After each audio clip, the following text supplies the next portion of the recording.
Hello friends, मैं Dipankar Bhatia. Hello guys, मैं Honey Bhatia. Welcome back to our channel. तो करते हैं स्टार्ट खानी एपिसोड नंबर 13। भाई क्या हालत कर दी यार इस फैमिली की। बात सुनो,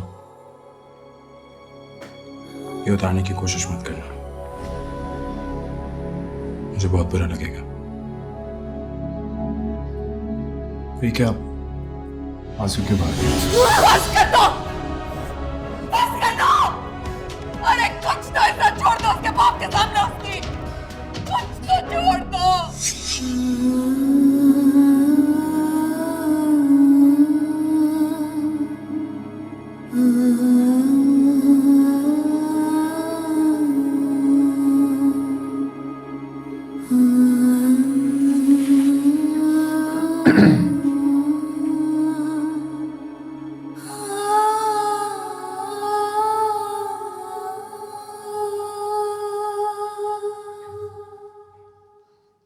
खाने उठो बेटा, खाना तो खाना होगा ना।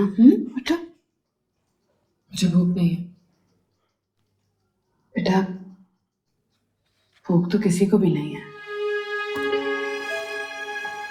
पर जिंदा रहने के लिए खाना तो पड़ेगा।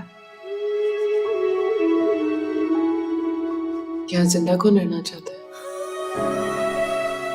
खाने ये तुम कह रही हो? हाँ, ये मैं कह रही हूँ। उस दिन एक्सीडेंट में मैं मर क्यों नहीं गई? खाने आप लोग को ये दिन तो नहीं देखना पड़ता ना। ये सब कुछ मेरी वजह से हो रहा है। छोटी बहनें कॉलेज नहीं जा पा रही, आप और बाबा दोनों तकलीफ में मेरी वजह से हो रहे हैं। मैं मर क्यों नहीं गई? इसके पास कोई ऑप्शन रह नहीं गया। बेटा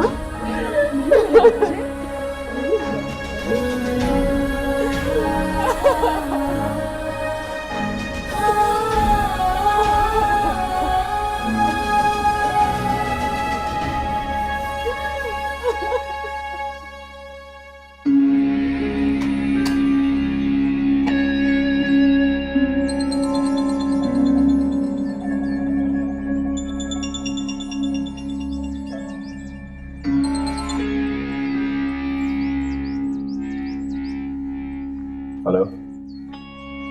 सब निशाने सही लगा रहे हो, बस जिंदगी का निशाना गलत लग रहा है। क्यों? वहां शायद सामने जिंदगी नहीं खड़ी होती है, निशाना डल जाता है। प्यार इंसान को कमजोर बना देता है, ये तो सुना था, लेकिन आदि के सामने जिंदगी खड़ी है और उसके हाथ कांप रहे हैं। बाबा, I'm just lost. वो मेरे अंदर एक लावे की तरह चल रही है जो बुझता ही नहीं है, उसकी शिद्दत बढ़ती चली जाती है। मीरों की रगों में जो लावा उबलता है वो ठंडा नहीं होता, लेकिन तुम जो इस लावे से जला लो अपने आप को, ये मैं होने नहीं दूंगा।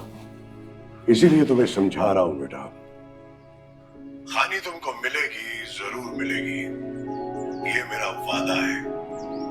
एक मीर का, एक मीर से वादा। मीर मीर कुछ ज्यादा ही करते हैं ये। इसलिए तुम्हारा पहले दुश्मन एपिसोड नहीं से बन मीर। सकता। लेकिन इसके बाद जो मैं करूंगा तुम वो मुझे करने दोगे। और हाँ, आई एम सॉरी, वो उस दिन सुबह जो कुछ भी हुआ।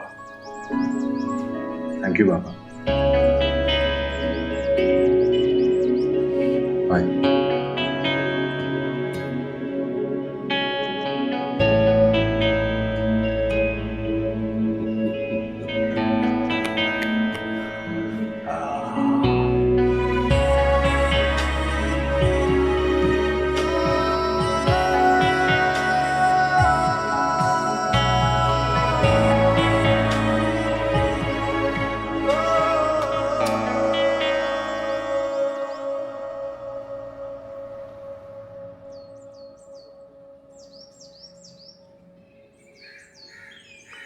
मैं बहुत शर्मिंदा हूं उस दिन अच्छा।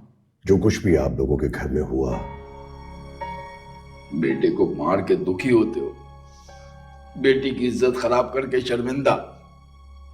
मीरशाह हमें हमारे हाल पर क्यों नहीं छोड़ देते? क्या बिगाड़ा है मैंने तुम्हारा और तुम्हारे घर वालों का? आप कैसी बातें कर रहे हैं? आपकी बेटी की इज्जत हमारी इज्जत है। क्यों है उसकी इज्जत आपकी इज्जत? पूछ सकता हूं मैं? वजह जान सकता हूं? नहीं बनाना मैं खानी को आपकी या आपके उस कातिल बेटे की इज्जत।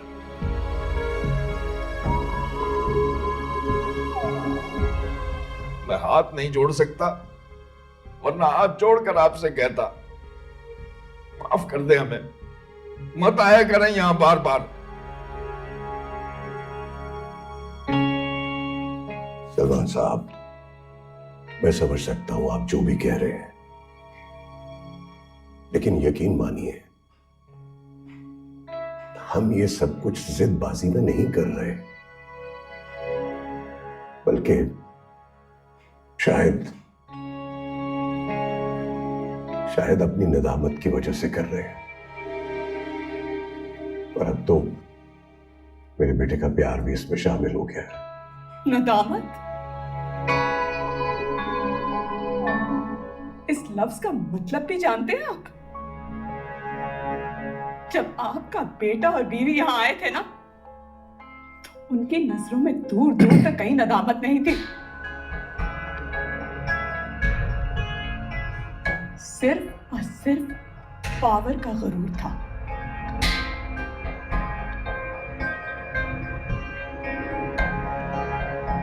बहन जी, मैं हाथ जोड़ के आपसे माफी मांगता हूं उनकी गलती की।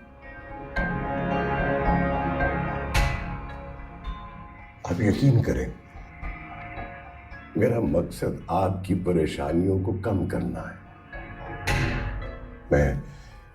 मैं खानी को अपने घर की मलका बना के रखूंगा। और सलमान साहब, अगर आपकी इज्जत का ख्याल नहीं होता ना, तो मैं पूरे प्रोटोकॉल के साथ आता यहां पे। मीडिया को पता चलता, 100 किस्म की बातें बनती। लेकिन आप यकीन कीजिए, एक छोटी सी गाड़ी में आया हूं सिर्फ आपकी इज्जत की खातिर। मैं जोर जबरदस्ती नहीं करूंगा सलमान साहब, और ना ही मैं अपने बेटे को करने दूंगा। मैं तो हाथ जोड़ के आप लोगों से आपकी बेटी का हाथ मांग रहा हूं। शायद ये करके मेरे ज़मीर का बोझ हल्का हो जाए। सलमान साहब, हम पॉलिटिशियन भी तो इंसान होते हैं, लेकिन शायद आम आदमी नहीं समझता।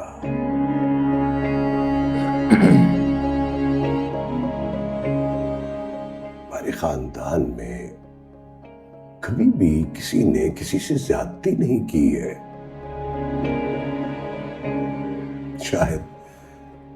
शायद मेरी परवरिश में कुछ कमी रह गई है, जिसकी वजह से ये हादी कुछ कमी कोई ना कोई खुद भी भुगत रहे हैं। खुद कहाँ पर? खुद भी तो हरकत ही कर रहा है, बेवकूफ बनाने आए हैं इनको। चाहे कितनी अच्छी बातें कर ले, मर्डर से थोड़ी कर देंगे। और वो भी उसके अपने भाई को मारा हो जिसने। आपके जवाब का इंतजार करूंगा, और उम्मीद करता हूं कि आपका जवाब पॉजिटिव होगा।